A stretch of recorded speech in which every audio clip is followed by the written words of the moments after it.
En tant qu'avocat, j'ai été plusieurs fois amené à rédiger ce qu'on appelle un pacte d'associés. Dans le cadre d'une SAS, on va plus communément appeler ça un pacte d'actionnaires. Qu'est-ce que c'est que le pacte d'actionnaires? À quoi ça sert? Quels sont ses intérêts?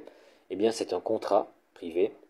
En général, on prévoit qu'il soit confidentiel, c'est-à-dire aucun actionnaire signataire du pacte ne peut divulguer le pacte et ou des éléments de son contenu. Et c'est donc un acte qui prolonge les statuts de la société.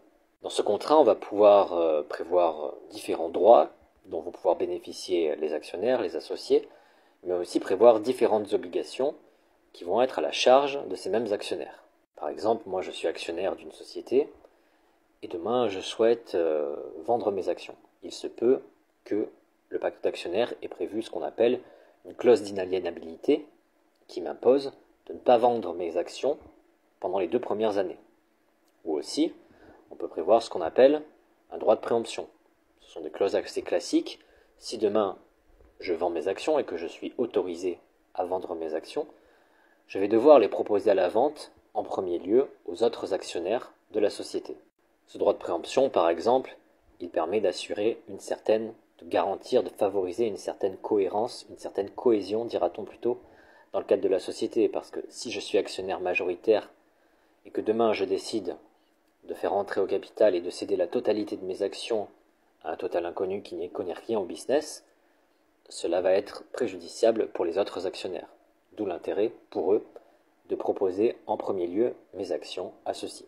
On peut également prévoir qu'en tant qu'actionnaire, si je commets une faute, si je porte atteinte à l'intérêt notamment économique des actionnaires dans le cadre de ma vie d'actionnaire, eh bien je vais pouvoir être sanctionné. Par exemple, je suis sanctionné si, en vertu du pacte, je suis obligé de quitter la société, de céder mes actions, et en plus, en fonction de la gravité de ma faute, et en fonction de ce qui est prévu dans le pacte, bien entendu, je pourrais être obligé de céder mes actions à un prix décoté. On peut donc prévoir de nombreuses choses dans ce pacte d'actionnaires. Si vous êtes dans un business crypto, on peut aussi encadrer les modalités de gestion des crypto-monnaies, puisque une crypto-monnaie, par exemple l'Ethereum, est une crypto-monnaie très volatile. Sa valeur peut être totalement différente d'un mois à l'autre. À partir de là, si vous touchez des crypto-monnaies suite à la vente de NFT par exemple, il va falloir encadrer la gestion de ces crypto-monnaies et ne pas attendre que nous ne soyons pas d'accord sur la gestion justement de ces crypto-monnaies. Donc autant le déterminer dans le pacte. Si vous voulez en discuter plus en détail, afin de prévoir par la suite la conclusion éventuelle d'un pacte, n'hésitez pas à me contacter et je me ferai un plaisir de vous conseiller.